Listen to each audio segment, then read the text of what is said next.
Good evening, everyone. Welcome to HENCA Tokyo 2025. My name is Nahoka Bolden, and I'm delighted to be your host this evening.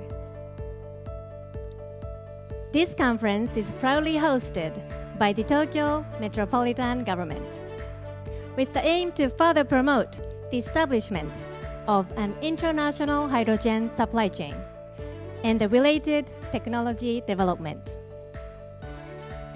To bring such a vision to life takes strong leadership. We are fortunate to have one such leader with us tonight. Please join me in welcoming to the stage Tokyo Governor, Ms. Koike Yuriko.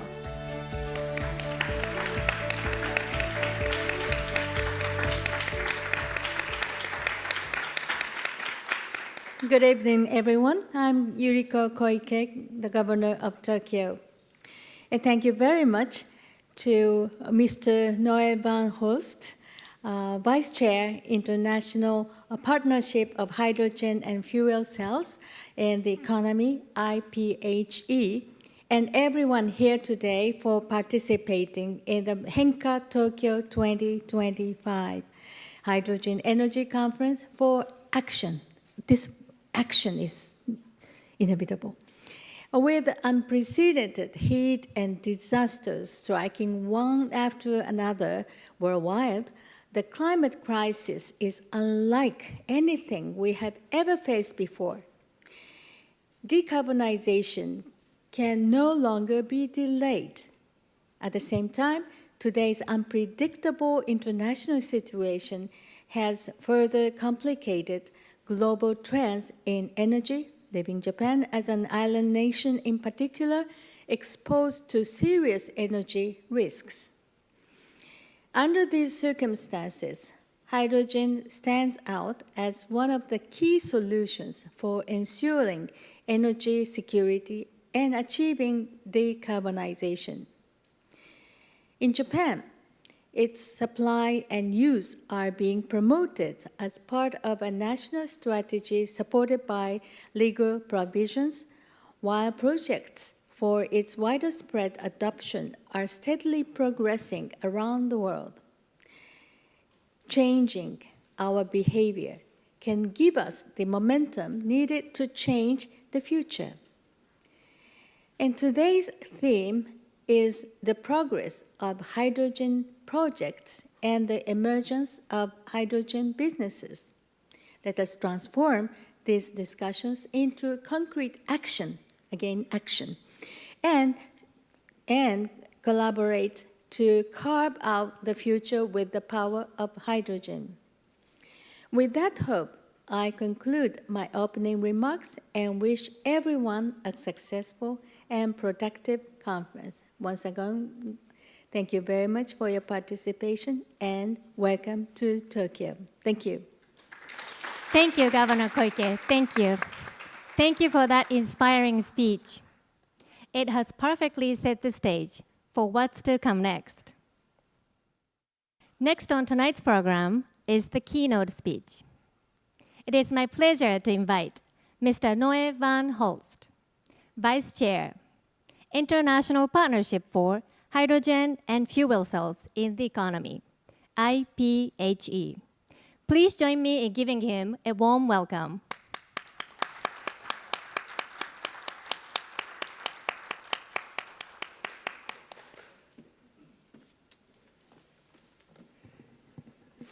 Thank you so much for that kind introduction.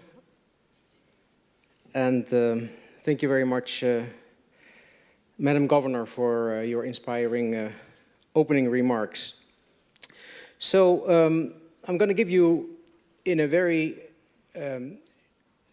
brief way, an overview of what's happening at the global landscape in hydrogen. And I'm doing that because, as said, I'm Vice Chair of IPHE, which is Global Partnership, Government to Government. I myself am Vice Chair. And I'm happy to say that Japan also is another vice chair, and I'm happy to see my colleague here, Noriya-san, also, who is another vice chair of IPHE on behalf of Japan. in this room. And the US is also vice chair, and Brazil currently holds the chair. So it's a global partnership, and it's from that perspective that I am speaking to you. So, as already mentioned by the Madam Governor, hydrogen is one of the key factors in order to decarbonize our economies. Why? Particularly for those sectors where electrification is really not a solution, so-called hard-to-abate sectors, manufacturing industry, heavy transportation, shipping, aviation, etc. But as much as hydrogen really started out as particularly for global decarbonization, has become much broader. The driving forces have become much broader. It's now also indeed economic opportunities for certain countries. Certain countries that have a lot of potential to produce hydrogen can also build new export industries, new jobs. And also indeed energy security, become less dependent on fossil fuel imports, so energy security. So it's not just a fuel, it's really potential cornerstone for a future energy system. Of course, it's not easy. There are barriers. Just costs are still relatively high versus fossil fuel alternatives, infrastructure, and there's also uncertainty of policies. So that's what we all have to tackle globally. If you look at the cost issue, yes, there is a cost issue compared to fossil fuel hydrogen, for instance, and for instance, renewable hydrogen, or what some people call green hydrogen, is still relatively high cost, although in some places in the world already the costs are relatively reasonable, and it's coming down. So over time, with scaling up, cost can come down, and technological learning, we can also tackle to lower the cost, and that's going to be important, apart also from building infrastructure, because the demand centers for hydrogen are not always at the same place where the supply of hydrogen is produced. So you need infrastructure to connect it. And demand creation is really one of the bottlenecks that we all have to face. If you look at the global scale, the encouraging news, ladies and gentlemen, is that more and more countries and even regions are having strategies, roadmaps for hydrogen. They see how important it is as one of the key cornerstones. More than 60 countries already. So many bilateral agreements between countries also. And I'm happy to say, for instance, my home country, the Netherlands, also has a memorandum of understanding with Japan to learn from each other on how to tackle the challenges on how to scale hydrogen. Because, ladies and gentlemen, very important, and that's why I'm happy also to be here, there is a need for international cooperation. There's no single country that can do everything alone. You need to cooperate. Otherwise, you risk fragmented markets and incomplete standards. So, what needs to be done in that respect on international cooperation? The priorities are now try to find standards, common definitions on what is actually low emission or clean hydrogen. Also trade, there are still trade barriers. How can we tackle the trade barriers, tariffs as well as non-tariffs? And also, of course, R&D and financing is an issue. Now, for those people who think, well, you know, but hydrogen is in a difficult place. We're hearing about projects that are being cancelled. Yes and no, that is happening. But if you look at the global scale, and the IEA has done that in the last Global Hydrogen Review, they're still quite modest because IEA is diplomatic. They say, is the glass half full or half empty? But basically the answer is, it's half full. Why am I saying that? Because despite the cancellations of certain projects, you see that at the global scale, IEA is projecting that low-emission hydrogen production is going to go up 4 times between now and 2030, which means, ladies and gentlemen, that hydrogen, low-emission hydrogen, is scaling more or less at the same as solar PV was scaling 15 years ago. So that is the promise. It's not a guarantee, but there is certainly an underlying momentum globally in Asia, in the Middle East, even in North America, certain areas, and in Europe, that hydrogen is coming up and the technology is maturing. So, as I said, cancellations, yes, true, and many projects are still in a relatively early stage and need to mature. But still, if we tackle the barriers that are inhibiting now more final investment decisions, then that can be done. So IEA is recommending keep up the support schemes for hydrogen production, accelerate demand creation, and work on that infrastructure and the public support to reduce the technology risks. More broadly, you could say things that really help are provide long-term price signals like carbon pricing, always helps. Again, demand, demand, demand, so mandates in which you increase the demand, for instance, in aviation, in shipping, in industry, that helps a lot. Public procurement can help, faster permitting, and of course, working on international standards and certification like IPHE is trying to do is also very, very helpful indeed.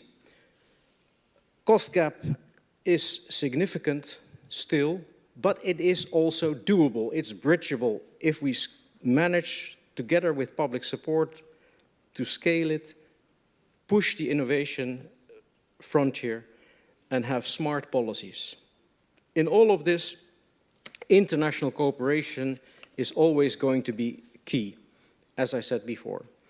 And the coordination also on standard setting and tackling the trade barriers, certainly in the times that we live in, where that is not as obvious as it seemed some time ago. So the policies really must bridge the economic gap and de-risk investment. And in that sense, clean hydrogen could be on the path to becoming a global traded commodity if we really not wait, but keep pushing forward. Action, I very much like your slogan, Madam Governor, action, action, action. That is what we need.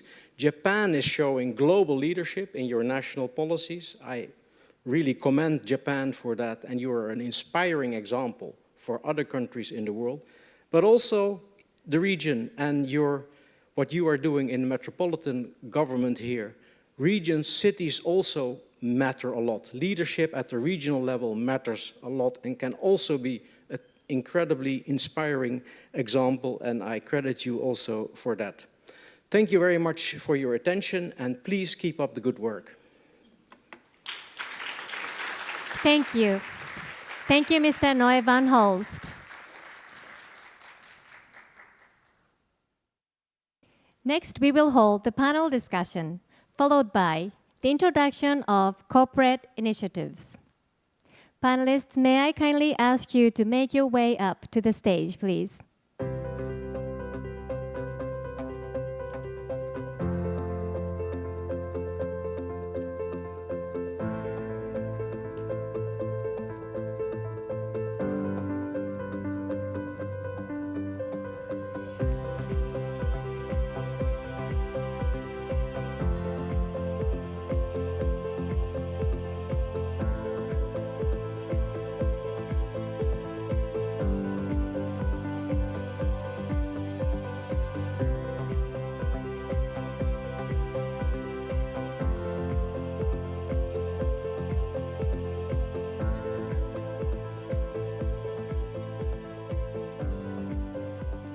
I am delighted to introduce an impressive array of speakers. I will introduce them in the order of their presentations. Ms. Koike Yuriko, Mr. David Lawson, Dr. Carolina Kawakubo, Mr. Walid Gamel Eldin. I'm also pleased to introduce prominent leaders from key companies and related organizations. Mr. Shohan Senevi Latana, Dr. Takenaka Masami, Mr. Kanehara Yoshinori, Mr. Dries Berajo, joining us online. This panel will be moderated by Dr. Hara Daishu. With that introduction, over to you, Dr. Hara. Thank you so much for introduction me. Well, first of all, I'm really honored to be here to moderate this important conference, and also together with these distinguished panelists. And also, I sincerely appreciate for all of the participants here today, and also the organizers as well. So now, let's get started right now. So the first round will focus on the introducing the latest green hydrogen initiatives from various governmental agencies. So we would like to hear about the latest initiatives in each city from the representative in today's conference. So let's begin with Governor Koike from Tokyo. I heard that Tokyo has set target of achieving clean health by 2030. So you are implementing various hydrogen programs right now. So could you tell us about the latest initiative in Tokyo, please? Thank you very much, Dr. Hara. To start with, I would like to introduce what we are taking initiative in regard to the hydrogen development.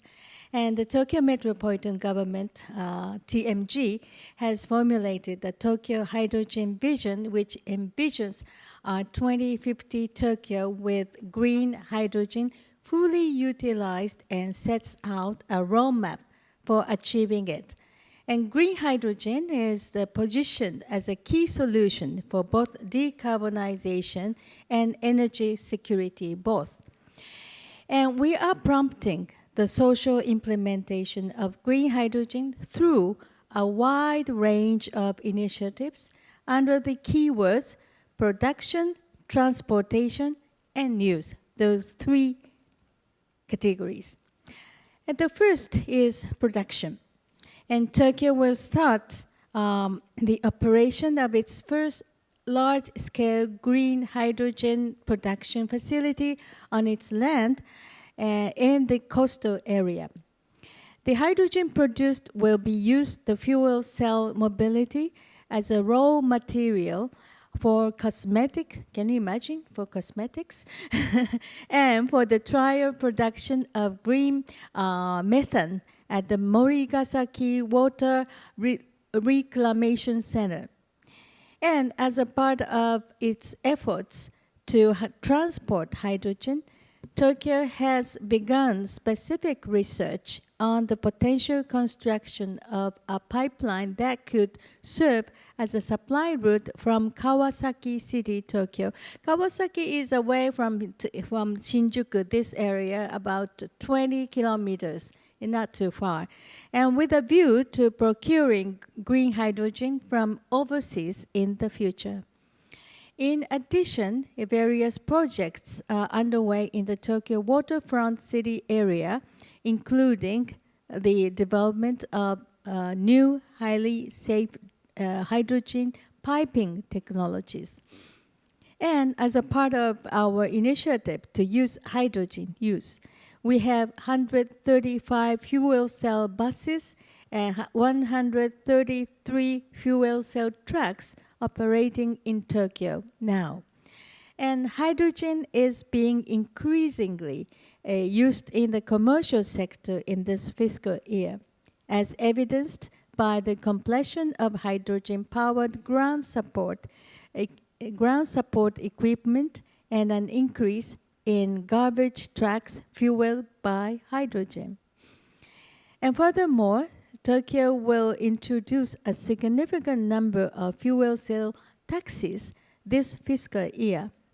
And this initiative is the very first of its kind in Japan, and we aim to introduce approximately 600 taxis in total by fiscal 2030.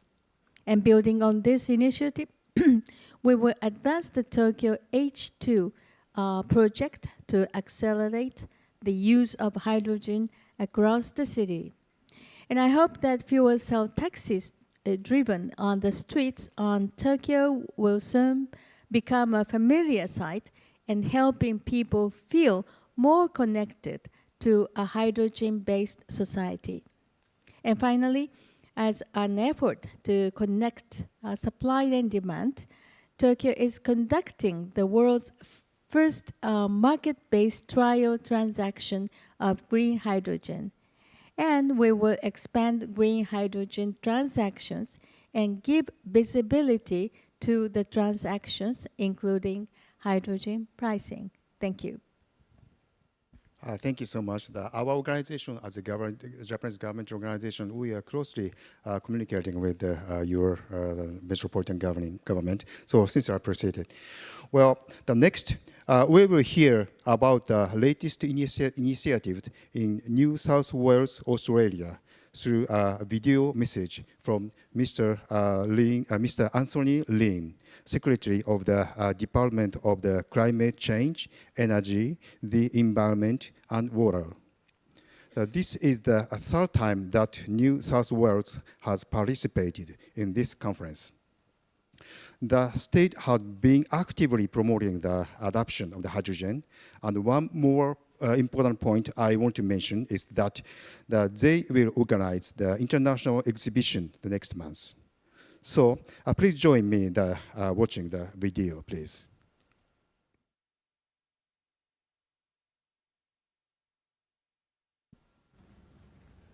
Good afternoon, everyone. My name is Anthony Lean, and I'm the Secretary of the New South Wales Department of Climate Change, Energy, the Environment and Water. It's my great pleasure to share this message with you today. For those less familiar with us, New South Wales is Australia's largest state by population and economy. It's of course home to the City of Sydney, a world-class research skills and industrial base. Our department brings together energy, climate, environment and water portfolios to deliver an integrated response to the challenges and opportunities of the clean energy transition. I want to begin by sincerely thanking the Tokyo Metropolitan Government for the kind invitation to contribute to HENCA and for your leadership in advancing hydrogen as part of the global transition. New South Wales greatly values your commitment and is proud to be working alongside you. Events like HENCA are absolutely essential. They bring together governments, industry, and research institutions to translate hydrogen's promise into real-world progress. While I cannot be with you in person, I'm delighted to share how New South Wales is positioning itself as a reliable partner and an attractive destination for hydrogen investment. New South Wales is home to Australia's only legislated hydrogen target, backed by more than 3 billion Australian dollars in incentives. These include up to 90% reductions in electricity network charges for producers, which is a unique measure designed to make green hydrogen cost competitive, scalable, and investment ready. But financial support is only part of the story. Investors tell us that certainty and speed in approvals are just as important. That's why the New South Wales Government has established the Investment Delivery Authority. It's a dedicated body tasked with accelerating approvals, streamlining process, and coordinating the delivery of major projects. The authority has already opened the first round expression of interest process in September, and this offers a case management system for large-scale clean energy projects, giving investors a single point of contact across government and helping proposals move from concept to construction with confidence. The state's commitment to hydrogen industry is encouraging strong momentum on the ground. Just this year, the Port of Newcastle unveiled its master plan for a clean energy precinct that will become one of the world's first gigawatt-scale hydrogen and ammonia export hubs. In July, Orica's 55 megawatt green hydrogen project to decarbonise ammonia production was awarded $432 million through the Commonwealth Hydrogen Head Start program, backing large-scale, low-carbon industrial transformation. And in regional New South Wales, the Moree Hydrogen Hub, led by Sundown Pastoral and Haringa, has reached financial close on a first-of-a-kind project using a 15-megawatt electrolyser to decarbonise cotton farming. These examples show the breadth of New South Wales hydrogen industry, from exports to industry to agriculture, each advancing from planning to actual delivery.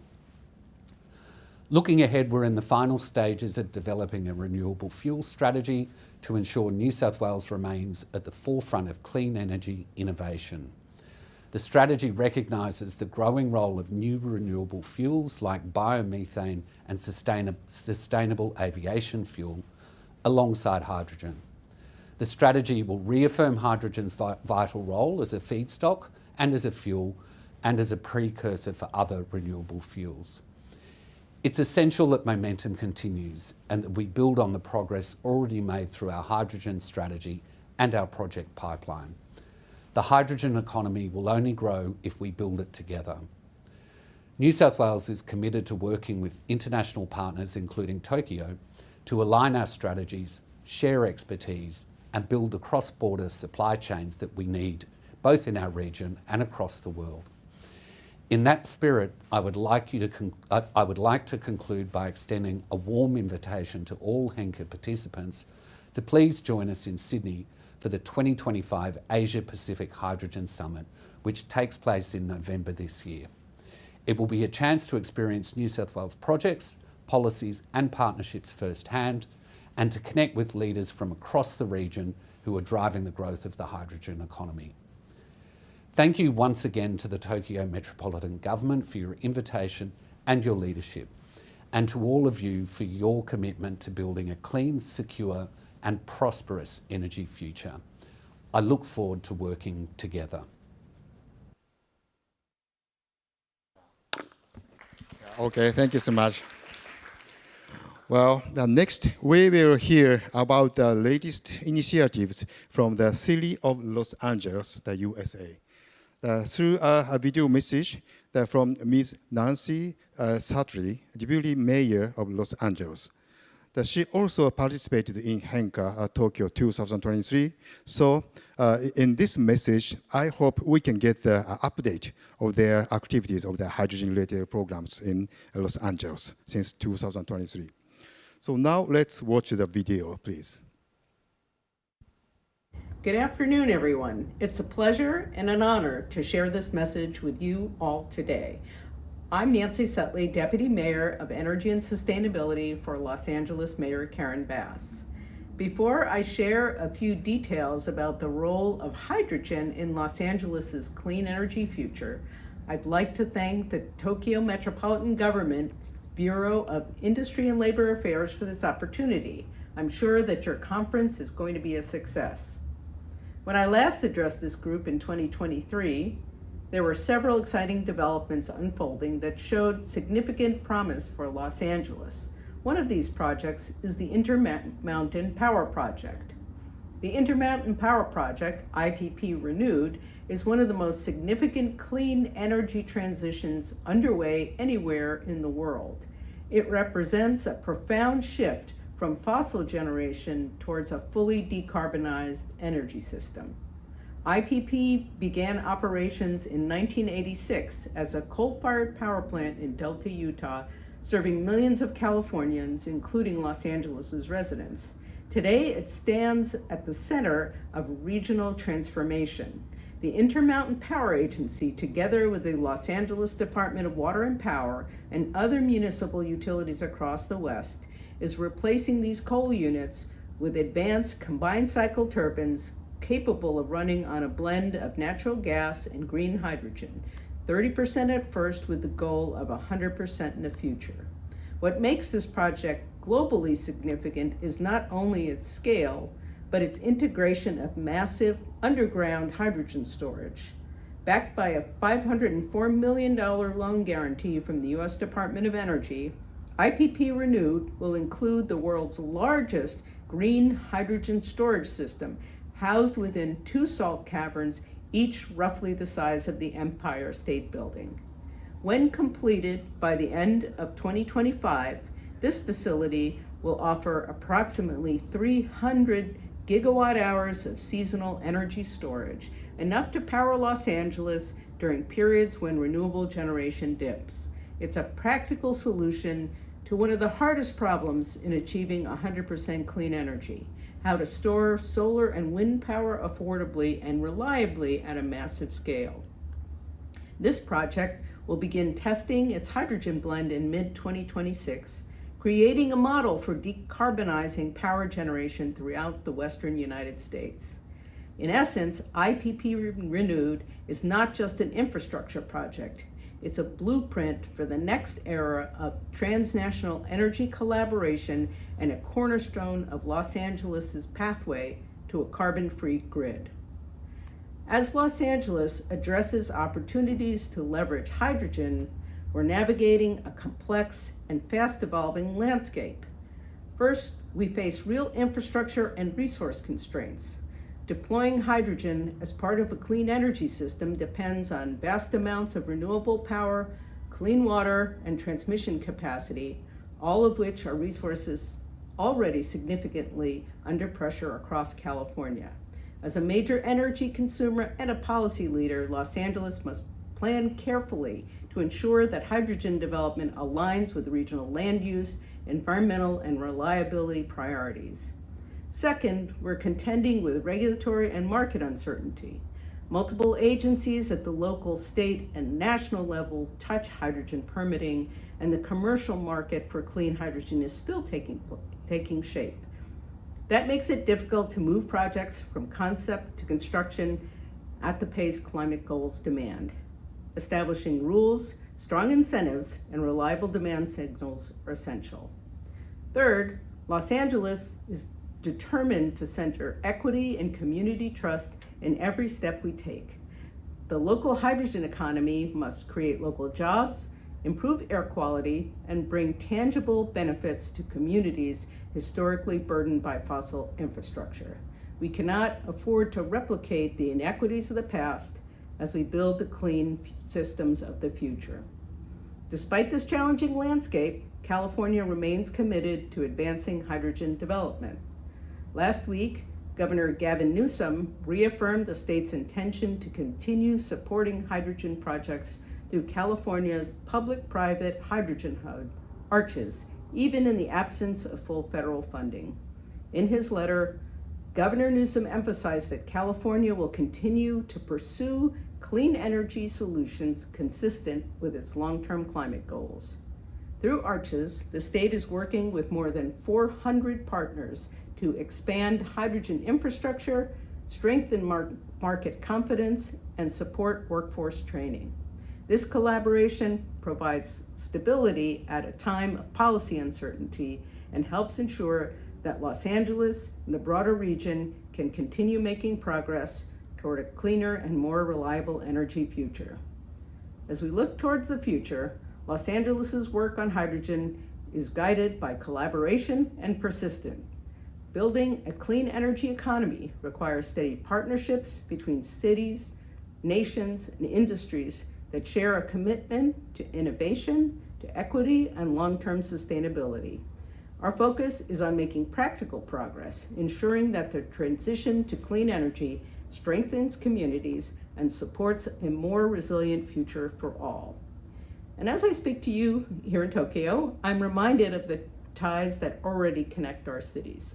For example, the Los Angeles Dodgers Japanese stars, Shohei Ohtani, Roki Sasaki, and Yoshinobu Yamamoto have captured the excitement of fans on both sides of the Pacific. They remind us that excellence is built on discipline, teamwork, and trust. In that spirit, Los Angeles looks forward to continuing this work together with our friends here in Japan. And go Dodgers! Thank you so much. Not only major race, but the hydrogen hubs in the USA is very important and important activities regarding the hydrogen. So I really hope they're going well. Anyway, next, We will introduce the latest initiatives in the state of North Rhine-Westphalia, Germany. In that state, the largest hydrogen refueling station in Europe has recently opened. So I hope it can supply trucks and other vehicles for expanding the use of the hydrogen. So we have received the video message from Mr. Henrik Wüst, the Minister President of State of the North Rhine-Westphalia, and we will now watch it. Sehr geehrte Frau Gouverneurin, sehr geehrte Damen und Herren. Japan und Deutschland verbindet seit über 60 Jahren eine enge und vertrauensvolle Freundschaft. Für Nordrhein-Westfalen ist Japan ein ganz besonders wichtiger Partner. In unserer Landeshauptstadt Düsseldorf lebt die größte japanische Gemeinde in Deutschland. Nordrhein-Westfalen ist Investitionsstandort Nummer 1 für japanische Unternehmen. Zwischen Nordrhein-Westfalen und Japan bestehen 190 Hochschulkooperationen. Und unsere Volkswirtschaften stehen vor ganz ähnlichen Herausforderungen. Wir müssen Industrie- und Klimaschutz miteinander versöhnen und dabei wettbewerbsfähig bleiben. Wasserstoff spielt dabei eine Schlüsselrolle. Und Japan ist hier ganz vorne. Wir in Nordrhein-Westfalen haben uns vorgenommen, Vorreiter beim Aufbau einer Wasserstoffwirtschaft in Europa zu werden. Nordrhein-Westfalen soll zur Drehscheibe für eine deutschlandweite Wasserstoffwirtschaft werden. In Nordrhein-Westfalen gibt es vielfältige Projekte, die genau das zum Ziel haben. Dabei sammeln Unternehmen, Wissenschaft und Politik wertvolle Erfahrungen. Der Aufbau einer Wasserstoffwirtschaft gelingt, wenn Nordrhein-Westfalen eng mit anderen Partnern zusammenarbeitet. Mit den Präfekturen Osaka, Fukushima und Aichi verbindet uns bereits heute eine enge Zusammenarbeit im Bereich Wasserstoff.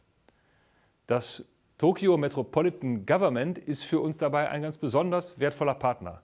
Dafür sind wir sehr, sehr dankbar. Eine Zusammenarbeit, die wir fortführen und zugleich weiter ausbauen möchten.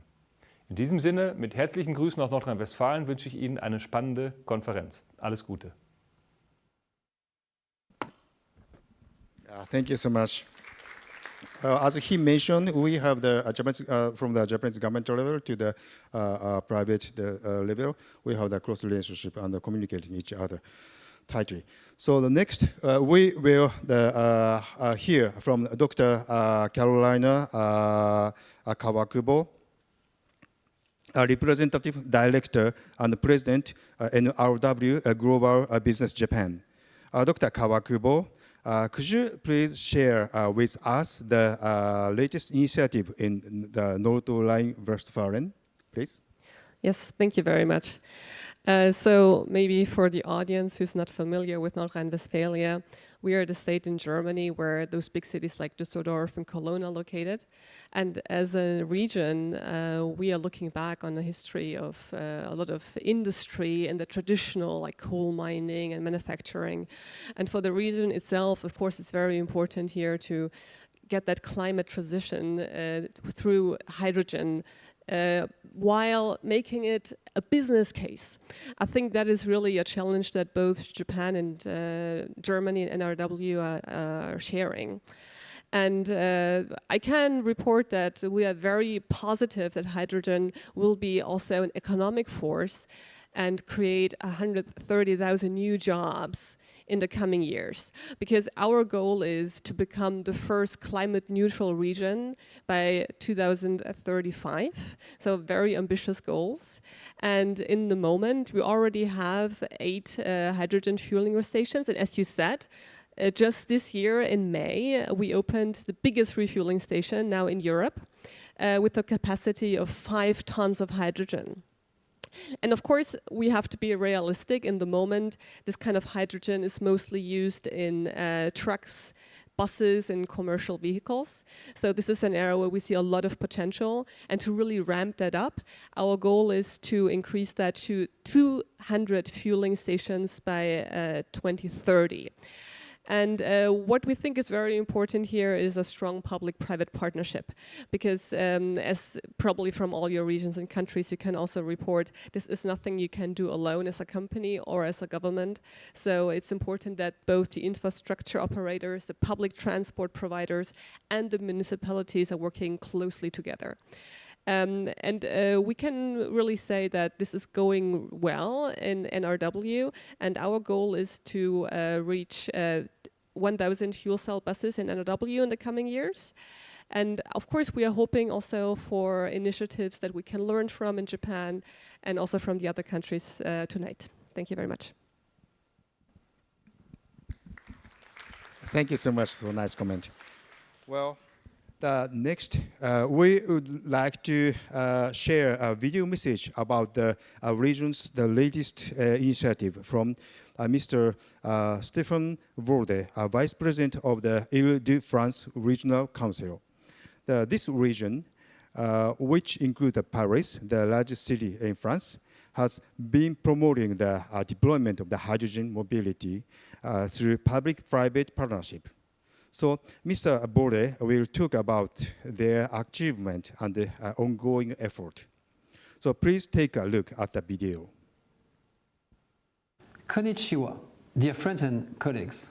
On behalf of the Paris region, its President Valérie Pécresse and all its citizens, I extend our warmest greeting to the HENCA Tokyo 2025 conference. We deeply value our privileged and dynamic partnership with the Japan and Tokyo Metropolitan Government. This partnership was further energized just a few months ago in June, when we had the great pleasure of welcoming a delegation from Tokyo's Energy Department to Paris. Our exchanges on the use of hydrogen in transport and the critical role of public-private partnerships were profoundly constructive and enriching. We are truly convinced of the immense opportunity to advance our work together in the future. Tokyo and Île-de-France, as leading global urban areas, face common challenges, enabling sustainable mobility for millions of citizens, driving a profound energy transition, and hosting major international events. In this collective effort, green hydrogen is not merely an alternative, but an essential strategic pillar for achieving a decarbonized society and enhancing our collective energy security and resilience. Our commitment formalized in our ambitions 2018 Energy Climate Strategy and our detailed 19 Île-de-France Hydrogen Territory Plan is decisively backed by concrete action and significant investment. To date, we have dedicated over 21 million euros to foster a robust, innovative and competitive regional hydrogen ecosystem. This substantial investment already supports 19K projects across our territory and is building the essential infrastructure for the future, including a comprehensive network of 15 refueling stations by 2025. Our strategy deliberately targets intensive mobility sectors where hydrogen's advantages are undeniable, such as public transport, with a major order of 47 new hydrogen buses, as well as freight, logistic and commercial fleets. We are convinced that hydrogen is a crucial solution for the short-term future of aviation and maritime transport, where hydrogen plays a key role in achieving decarbonization. The Olympic Games also greatly accelerated the development of hydrogen sector, leading to a sharp increase in the number of hydrogen vehicles and refueling stations. However, the challenge remains significant. Even with recent progress, the transport sector is still the largest energy consumer in France, and here in the Paris region, it accounts for 23% of total energy consumption. This reality is precisely why our efforts are so crucial. During the Olympics, 1,000 hydrogen taxis were deployed in the Paris region, making it the world's first large-scale urban fleet of its kind. This is a remarkable leap forward, considering there were only 5 such taxis back in 2015. And we were pleased to acknowledge that this success was inspired by Tokyo's pioneering experience during its own Olympic Games. Beyond investment, our approach is fundamentally built on collaboration. This Île-de-France Hydrogen Club, created in 2020 and which now unites 105 public and private stakeholders, is central to our strategy for developing a cohesive, efficient and an innovative industrial sector. It is through this model of shared ambition that we'll succeed in industrializing the supply chain and making green hydrogen a widely accessible reality. We believe that international cooperation, such as a fruitful dialogue between Tokyo and Île-de-France, is fundamental to scaling green hydrogen technologies, reducing costs, and sharing both the environmental and economic benefits of the global energy transition. Let us therefore continue to lead this charge together combining our expertise, our vision, and our resolve. Thank you for your attention. Arigato gozaimasu. We look forward to welcoming you soon in Ile-de-France to continue building this prosperous and sustainable future. Thank you. Thank you so much. Next, we would like to hear from Mr. Walid Emar Gamal Eldin, Chairman of the Suez Canal Economic Zone. I think I heard that the Eurozone is promoting its strategic position as a major trade hub to advance large-scale projects. So could you please introduce or share with us for your initiatives? First of all, thank you so much for having me here today. It's a great pleasure and honor. The Suez Canal Economic Zone is effectively an integrated industrial area between around the Suez Canal banks with 4 different distinctive industrial areas and 6 ports. Having said this, with the ample renewable power availability in Egypt for solar and wind with speeds and capacity very competitive, we were able to lure in a lot of investments to produce the green fuels. Due to this and due to the capacities and the numbers that we heard today, around $6 per kilo for hydrogen, that in itself in Egypt you can achieve something close to 3.5 today, before scalability and before technology. Due to this, we were able to attract a few companies, and due to that, we have one company today. We can say that it won the first continental, cross-border continental offtake with the government of Germany, Egypt Green Hydrogen, that it will export 72,000 tons of green ammonia commencing 2027. This was because we created the ecosystem environment and common shared facilities to reduce the cost of these green fuels. And when I say green fuels, because for us, hydrogen, methanol, ammonia, whatever it is, they're all important. We have 4 distinctive opportunities of why using these fuels in Egypt, whether it's for exporting to international market, whether it's for decarbonizing the local industries in Egypt or transportation, or whether effectively also using it for bunkering, because we have the largest one of the largest maritime locations, which is the Suez Canal. More than 26,000 ships pass every year. This in totality drove the Egyptian government to introduce an incentive law specifically for green hydrogen and for the industries that would support the development of green hydrogen and its green fuels, like solar panels, wind turbines, membranes for desalination plants.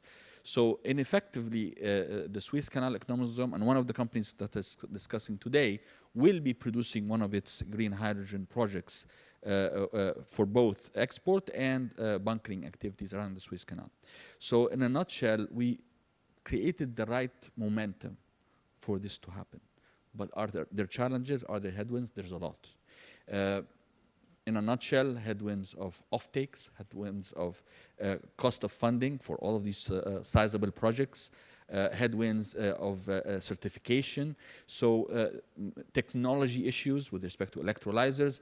So we're trying to help as much as possible, and Egyptian government is looking to support a lot of these projects making fruit at the end of the day. And we are sure that transportation will be coming at one point in time, but we need first to ensure that we have scalable, large projects to be able to produce lowered as much as possible carbon or hydrogen. Another thing is, till now, carbon is free, making things and companies hesitant for decarbonization efforts. So sorry that I had to run very fast through what has been achieved and the challenges for the future. Thank you. Thank you so much. Thank you so much for a very impressive presentation. And I always thinking of the collaboration with your country. Thank you, President. So thank you very much. And we conclude the first round of the panel discussion in this moment from the governmental agencies. So from now, let us move on to the next part of the program. We will hear from the representative of the private sector who are taking the lead in producing green hydrogen. So to begin, we have a video message from Dr. Fiona Simon, CEO of the Australian Hydrogen Council. That is Australia's peak body for the hydrogen industry, representing members across the entire hydrogen value chain. So now let's take a look at the video.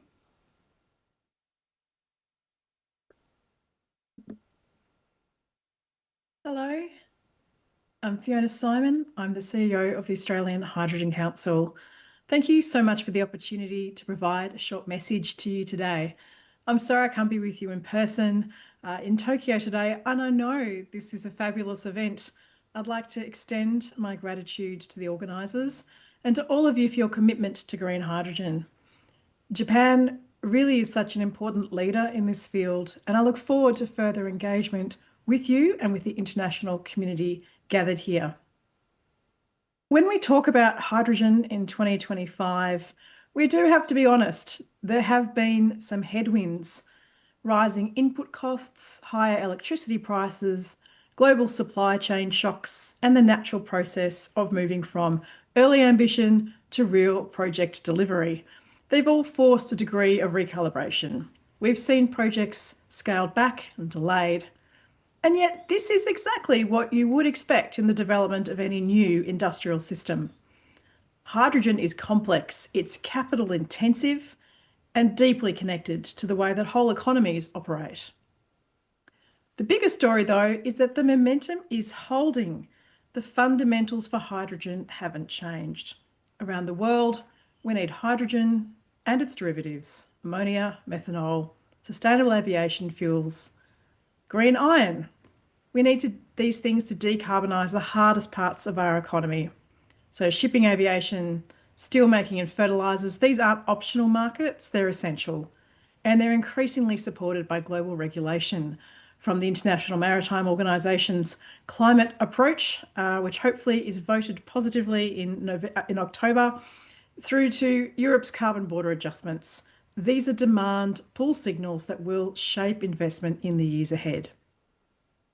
From an Australian perspective, I'm pleased to say that despite the turbulence, we are moving ahead strongly.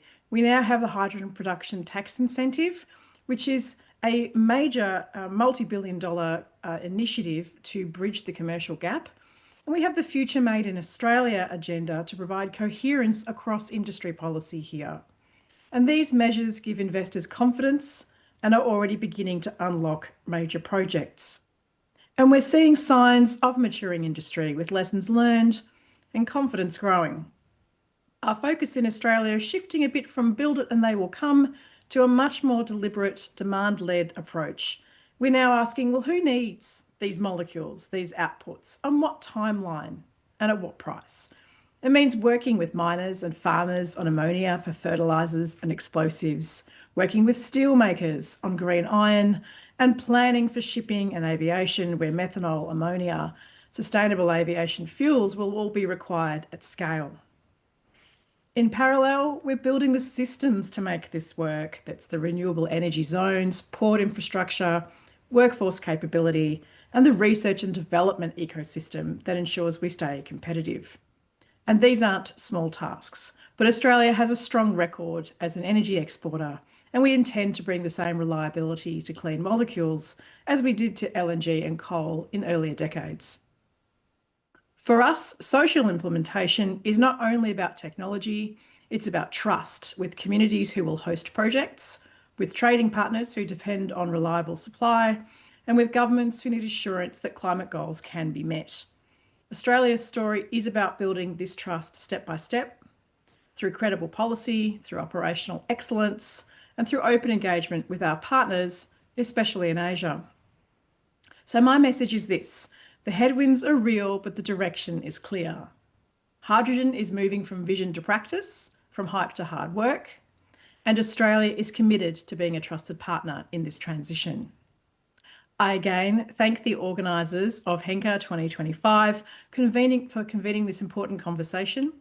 Japan's leadership in this space has been critical, and I look forward to deepening our collaboration as we move forward together. Thank you, and I wish you all a successful event. As she mentioned, the Japanese government is also conducting various programs collaborating with the nation. So really, I hope the program is going well. So the next, we will hear from Mr. Shohan Senevirathan, the CEO of Martison Hydrogen Renewables. This project is consisted of the members from Western Australia, and it has received support from the federal government. So could you please share with the current status? ありがとうございます。皆さんこんばんは。今日はお集まりいただきましてありがとう。My name is Shohan Senevirathan. I am the CEO of the Murchison Green Hydrogen Project, as you've heard, and I'd like to thank the Tokyo Metropolitan Government, as well as Madam Governor, for inviting us here to speak, and also for the strategy and the vision based on action around green hydrogen. So the Murchison Green Hydrogen Project is Australia's leading export-scale green hydrogen and ammonia project, as confirmed by being the first project to have received $814 million of funding through the Australian Hydrogen Head Start program. The project is being developed by Copenhagen Infrastructure Partners, the leading renewable energy fund, with now over 32 billion euros of investor commitments across 13 funds, including the world's largest renewable energy fund. And through these funds, we now have over 19 gigawatts of projects under construction and operation, and a portfolio of approximately 160 projects in development. One of the largest of this is the Murchison Green Hydrogen Project. It's located in the Midwest of Western Australia and will use 6 gigawatts of onshore wind and solar to drive 3 gigawatts of electrolysis and deliver in the order of 1.9 million tonnes per annum of green ammonia. The location we have at Murchison House Station provides access to a large parcel of land for the generation, close proximity to deep waters for export of ammonia to places like Japan, as well as a world-class renewable resource with complementary wind at night and solar during the day that allows us to have a very low cost of electricity, as well as high plant utilization rates exceeding 72% from a pure renewable facility. As you will see, the project is fully self-contained with our own generation, own electrolysis, own desalination, own electrolysis and ammonia production, as well as marine export, and has been in development for almost 4 years. And during that time, we've completed all our environmental surveys. We've undertaken over 38 months of site-based MetMast and LiDAR measurements to confirm a bankable wind resource with a net capacity factor exceeding 52%. We've also completed our feasibility and pre-FEED work, and during that process, we spent quite a bit of time standardizing and modularizing the project to be able to hasten our time to market. And due to the lack of offtake certainty, we have also split the project into equal halves. We're now in an ECI phase before entering FEED next year, with a plan to FID in 2027. Due to time, I'll skip a couple of slides, but one of the important things that has helped Murchison, and what I'll close with, is what Australia and WA is doing to support the acceleration of the clean energy industry. And I think that's something that's applicable everywhere in the world, from the Future Made in Australia program, which we heard from Fiona earlier, to the state government funding mechanisms for supporting clean technologies and the green energy transition, and not just financially, but also support mechanisms in the form of regulatory changes, providing things like your lead agency status at a WA level and federal merger project status, which helps to streamline and accelerate the development of these projects and provides investors with confidence to develop them. Arigatou gozaimasu. ありがとうございます。Your word is very impressive for the assistance for the political assistance or something like that. Very appreciated. The next, we will hear from Dr. Doris Berarjo, Executive Vice President, Business Development, Green Hydrogen at ACWA Power. The ACWA Power is an emerging energy supplier engaged in green hydrogen production in Saudi Arabia. So he is joining us online today. So Dr. Berarjo, over to you, please. Thank you very much, and a very good afternoon. It's a real pleasure to be here today, connected with you. And again, my apologies for not being able to be here with you in the room. I would like, first of all, to extend my thanks to the Tokyo Metropolitan Government and Governor Hoike for inviting me to participate in this distinguished panel of speakers, among which some familiar faces with whom we have the pleasure to work on some of the challenges, but at the same time, the most exciting projects in the Middle East. So very quickly, Aqua Power is of course, not only primarily, of course, a Saudi-based company with a strong shareholding from the Saudi government, around 45% backed by the PIF, the Sovereign Wealth Fund of Saudi Arabia.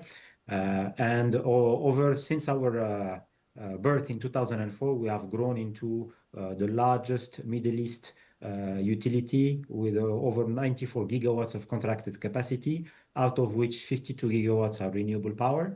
We are also the largest desalination company in the world, with close to 10 million cubic meters per day of capacity per day. And since recently also we have moved into the green hydrogen space and green fuels, where we are bringing into line a little bit more than 1.2 million tons of ammonia or hydrogen equivalent in the coming few years. Next, please. Next, please. Yeah, so our business model is to develop projects, invest, mobilize financing, but also operate those projects and deliver the product over the long term, whether it's power, water, or green fuels. Next, please. Next, please. And today, our global portfolio extends over 15 countries. But in the particular case of green hydrogen and green ammonia, we have extended our focus around 3 areas. Number one, of course, our core markets, Saudi Arabia and the Middle East. Second one is Africa. And third one is East Asia. The reasoning behind for us is to leverage our presence in those countries where we have existing renewable power capacity under operation, but also to leverage the fantastic renewable resources that we find in those countries. And I will give you now the next, next please, the perspective around our first large-scale project that is coming online in Saudi Arabia, which is the NEOM Green Hydrogen project. Next, please. So the NEOM Green Hydrogen project is the very first large-scale green ammonia facility coming online in the world. It's now around 90% complete, being built in the northwestern part of Saudi Arabia in NEOM. This project will be producing a little bit more than 1.2 million tons of ammonia per year and is being implemented together on a joint venture with NEOM and Air Products. Next, please. This project will have an extended footprint of more than 380 square kilometers, backed by a little bit more than 4 gigawatts of renewable capacity across wind and solar, and with the 2.2 gigawatts of electrolysis capacity using ThyssenKrupp Nucera's technology, will be converting the power into hydrogen, eventually ammonia, that will be ready to be shipped to the world. This project, next please, will mobilize a little bit more than $8.5 billion of financing. Next please. Across multiple financing institutions, a little bit more than 23, across Japan, Europe, but also Saudi and regional banks. And to us, this is really a demonstration that quality projects with strong sponsors, very well structured risk allocation, strong contractors, and the right government support are able to actually be bankable and attract vast amount of capital required to bring them to fruition. And of course, all of that is backed by an important pillar, which is, of course, an offtake agreement for the long term signed up by our partner, Air Products, for the entire volume of this project. So beyond the NEOM Green Hydrogen facility, we have now brought online also the first project in Central Asia, in Uzbekistan, which is a 3,000 ton per day facility that will be delivering hydrogen to an existing urea plant in Tashkent, in Uzbekistan. And that urea will be exported to Europe. This facility is already built under commercial operation and financed together with the European Bank for Reconstruction and Development. And we're now moving to the next phase of our developments globally. Next, please.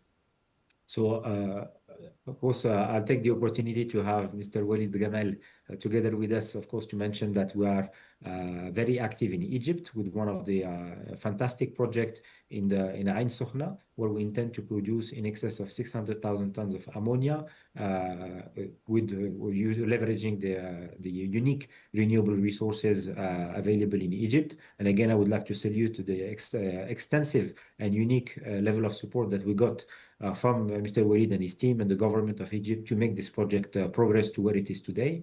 And in parallel to that, we are bringing also the next phase of development in Saudi Arabia, around the industrial port of Yanbu. Next, please. Next, please. This project in Yanbu will be basically targeting to develop a hub of green hydrogen production around the industrial port, eventually phasing into a large capacity, with the first phase that is targeted to be around 2.5 million tons of ammonia per year, in 3 trains that we hope to have operational by 2030. Next, please. So this project will be, as already the land that is mobilized for the renewable resources in order to power the necessary 10 to 11 gigawatt of renewable power that will deliver the necessary energy for the hydrogen and ammonia production. The land also has been fully mobilized and studied close to the port of Yanbu, and we will be using the same model as the NEOM Green Hydrogen project, building all the capacity and facilities required across power, grid, but also hydrogen production and export terminal. Conscious of the time, I will take a break here, but of course I will be more than happy to answer any questions around our developments in our region. Thank you very much. Thank you so much for the very exciting programs. Well, the next we will hear from Dr. Takenaka Masami, a lead executive officer and senior general manager of the Green Solution Project at Asahi Kasei Corporation. Well, I know Asahi Kasei is developing the green hydrogen production technologies and advancing them toward practical implementation. So, could you please share the latest development with us? Yes, it's very honored to be here for today, and I'd like to express my great thanks to Governor of Tokyo and the organization of HENCA Tokyo. Let me first to explain briefly about our company. Asahi Kasei is a diversified chemical company of Japan and founded in 1922, and we are making contribution to life and living of people in the 3 business sectors, which are healthcare and homes and materials. And our hydrogen-related business is, this slide shows our business portfolio, and our hydrogen-related business is grouped as a growth potential business sectors, which is expected to be a strong driver in future businesses. And since 2010, we have developed our alkaline water electrolyzer system. And since 2020, as shown in this picture, we have started to large-scale electrolyzer demonstration, that is 10 megawatt scale, at Fukushima Hydrogen Energy Research Field, we call FH2R. This is 10 megawatt and 2,000 cubic meter per hour capacity. And this is a very good result of strong collaboration between Japanese government and the local government, and private companies like us. And so actually, the green hydrogen produced at this facility was used for Tokyo Olympic 2020 as the fuel of torch and FC vehicles and FC buses.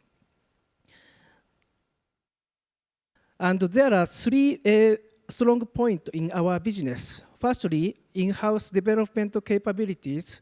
We can develop our key component by ourselves in our pilot plant. And number two, long-term operation result at large facilities as I explained. Number three, a reliable business model we call one-stop solutions. Because this is possible because Asahi Kasei is the only supplier in the world to be able to supply both of electrolyzer system and electrolyzer materials such as membrane and electrode. And just let me show recent activity. We started to sell a small-scale container-sized electrolyzer last year, and we will install 1 megawatt electrolyzer in Finland. And this will start to operate next year. And this is the summary and what I have already told. And we are making our best effort to realize hydrogen society for our brighter future. Thank you. Thank you so much for very, very important programs. So next, we will hear from Mr. Kanehana Yoshinori, the chairman of the board at the Kawasaki Heavy Industries Limited. The Kawasaki Heavy Industries is actively contributing to the development of Japanese international hydrogen supply chain. So Mr. Kanehana, could you please share with us your latest activities? Thank you very much, Hara-san. My name is Yoshinori Kanehana, the chairman of the board of Kawasaki Heavy Industries. First of all, thank you very much, Governor Koike-san, giving me the opportunity to speak at HENCA 2025. I'd like to explain. I will skip the explanation of Kawasaki. I hope everybody knows Kawasaki. So our activity, we are trying to establish the liquefied hydrogen supply chain worldwide. So we already completed the pilot scale of liquefied hydrogen supply chain, which is a so-called pilot project funded by the Japanese government. And we built the world's first liquefied hydrogen carrier, the ship Suiso Frontier. And we completed the round trips between Australia and Japan with a fully loaded liquefied hydrogen. It's a small ship, only 75 tons of liquefied hydrogen. So we established the pilot project and we verified we can carry the liquefied hydrogen between the continent. So now next stage is scale up to the commercial size. And we, again, the Japanese government funded us as a GI, Green Innovation Fund project. We formed up with Iwatani, the joint venture company, Japan Suiso Energy, JSE. And we start building the large ship, which can carry 2,500 tons of liquefied hydrogen, as well as a receiving terminal in the city of Kawasaki, as Koike-san mentioned before. It's near Tokyo. And the city of Kawasaki, we already start the construction work in the Ogishima in Kawasaki City. And we will build the large tank for contain the liquefied hydrogen. It's a 50,000 cubic meter. At the moment, Japan, the world, the biggest tank is 4,700 in NASA. So this is 10 times bigger than the NASA tank. As well as we will, receiving terminal, we will have a loading, unloading terminal, the equipment for the ship. And potential supplier of the hydrogen, we picked the Australia.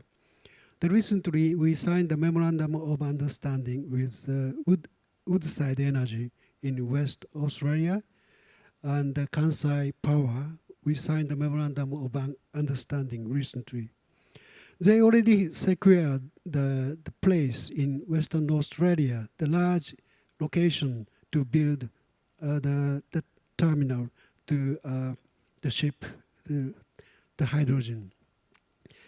As well as we signed a memorandum of understanding with Daimler Truck.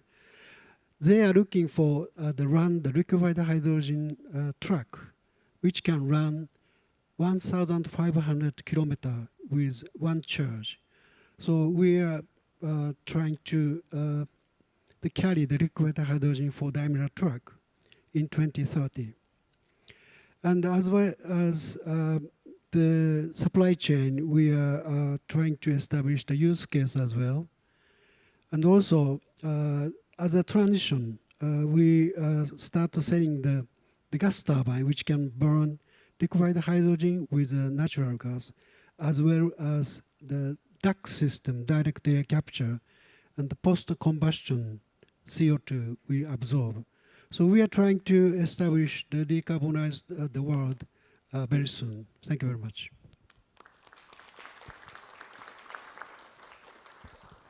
Well, thank you so much for the very important progress of your projects. Well, so far we have learned a lot about the administrative perspective from the city's representative from here, so and the private sector perspective from the companies as well. So in my understandings, almost all talk had highlighted the importance of the collaboration among the various stakeholders. So for the final part of the discussions, we would like to hear from the city's representative about this kind of the collaboration point. So Governor Koike, so to begin with, could you please share with the Tokyo's initiative regarding collaboration? Yes, of course. It is clear that projects for deploying green hydrogen are steadily progressing around the world. And thank you very much for such a nice introduction. What you are doing to develop the green hydrogen. And to ensure the widespread adoption of green hydrogen in society, partnerships between various entities, including the public and private sectors, are important. And Tokyo is working with the Yamanashi and Fukushima and Aichi prefectures to promote the use of hydrogen. In addition, Tokyo has signed an agreement on hydrogen with the states of New South Wales and Queensland, Australia. And this fiscal year, Tokyo also reached an agreement with the Suez Canal Economic Zone in Egypt. And by, for example, holding joint seminars with such jurisdictions to promote hydrogen energy, and we will strengthen city-to-city collaboration to ensure the widespread use of hydrogen. And in addition to city-to-city collaboration, collaboration with private companies actively advancing hydrogen projects is really crucial. And today's conference is attended by representatives from domestic and international private companies actively engaged in hydrogen businesses. And Tokyo holds a roundtable with the companies to transform the insights gained at these events into effective initiatives, such as expanding the adoption of commercial hydrogen mobility.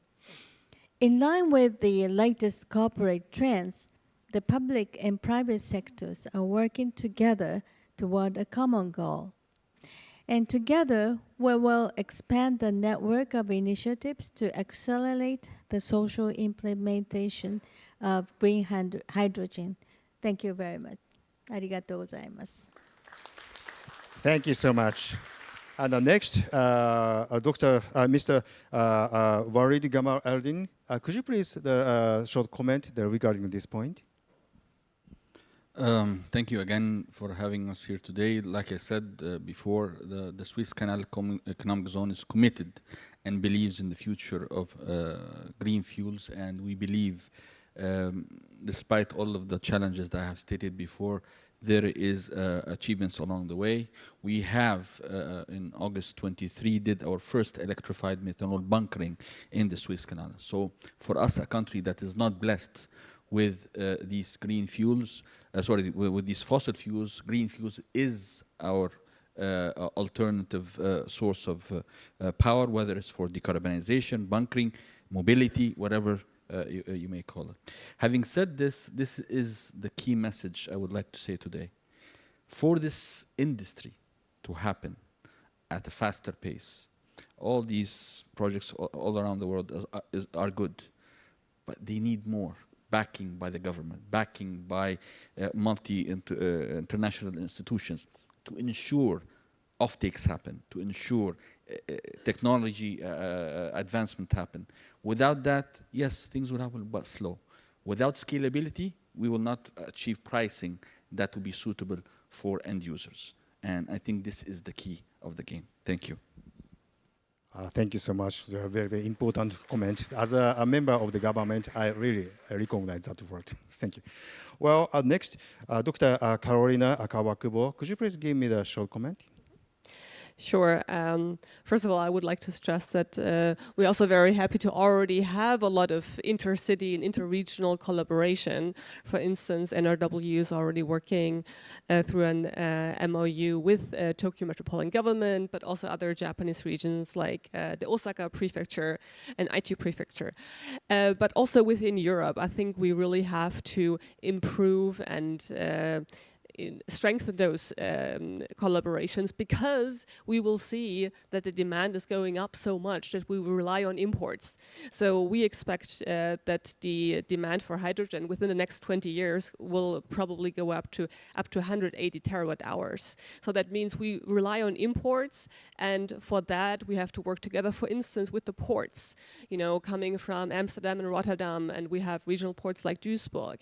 But we also have to work with different kinds of cities and regions that we can work together on those supply chains and really strengthen those, and, as you also pointed out, make sure that there is supply on the one hand and offtake on the other. Thank you very much. Thank you so much. Finally, we will hear from Mr. David Lawson, the Trade and Investment Commissioner for the Japan and the Republic of Korea. The New South Wales Government Australia are joining us today. So you know, the New South Wales Government is a leading hydrogen hub in collaboration with the federal government and the private companies. Mr. Lawson, could you give me the comment, please? Yeah, thank you very much. And let me join the chorus of people commending Governor Koike for your leadership, and also to the Tokyo Metropolitan Government for the opportunity to be able to present here today. You've heard a little bit about Australia in many different contexts, and just to put into context, I represent the state of New South Wales. We have significant infrastructure, we have deep talent pools, we also have large pools of water in terms of ports, such as the Port of Newcastle and Port Kembla in the Illawarra district. These and other infrastructure make it ideal for us to be able to develop green hydrogen most efficiently. In response to Governor Koike's call to action, I'd like to point out that we have some very significant and world-leading incentives. Most importantly, we have the something to help. There's a $100 million Commonwealth government commitment to developing the hydrogen infrastructure of the Port of Newcastle. We also have the $3 billion incentive under our hydrogen strategy, which Anthony Lean mentioned earlier. This is an incentive which will incentivizes the electricity network discounts up to 90%, and will mean that hydrogen can be produced. There's $4 per kilogram relief on the production of hydrogen. which is quite a significant cost saving for producing hydrogen. Again, in response to Governor Koike's call to action, let me just remind you that we have significant hubs which are geared towards developing an export market, and we look forward to bringing our offtake to Tokyo and Japan more widely. Also, I'd like to just remind you that the Asia Pacific Hydrogen Summit, meeting will be happening in Sydney in November this year. We are very pleased that the Tokyo Metropolitan Government will have a presence there. We thank Governor Koike for supporting us, and we look forward to seeing you in Sydney, where we can discuss more about how we can work together. Thank you very much. Thank you so much. Now let us conclude the panel discussions. And I sincerely thank all the distinguished speakers that are here and engaging the presentations. So we now have a much clearer understanding of the actions needed for the social implementation of green hydrogen and the importance of the public-private collaborations. So with that, I will hand the floor back to the MC, please. Thank you, Dr. Hara. To conclude, I would like to ask Governor Koike to say a few closing comments, please. Well, today I'm so delighted to hear from all of you, our partners working toward the widespread adoption of green hydrogen, about your advanced initiatives for the production, transportation, and use of hydrogen, as well as your efforts in city-to-city and public-private collaboration. Thank you very much again. Thank you very much for your contribution. Now, I would like to affirm our shared commitment to leading the world as our joint message, aiming to accelerate the social implementation of green hydrogen. Now, let us decisively continue to build an international hydrogen supply chain and expand the demand for hydrogen.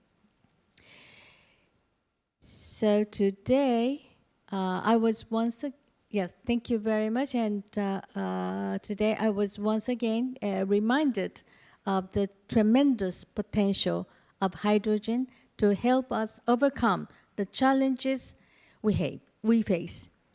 Now, I intend to actively share the insights from today's discussion at other international forums. And for your information, HENCA means change in Japanese. Transforming our world into a cleaner, more sustainable one needs your vision for the future, your deep expertise, and above all, concrete actions. Again, actions. So together, let us build a hydrogen society and shape a better future. Thank you very much. Arigatou gozaimasu. Thank you, Governor Koike. Thank you. With that, HENCA Tokyo 2025 is now concluded. I would like to thank all of you for your participation and for making this event a great success. Thank you. Have a wonderful rest of the evening. Thank you.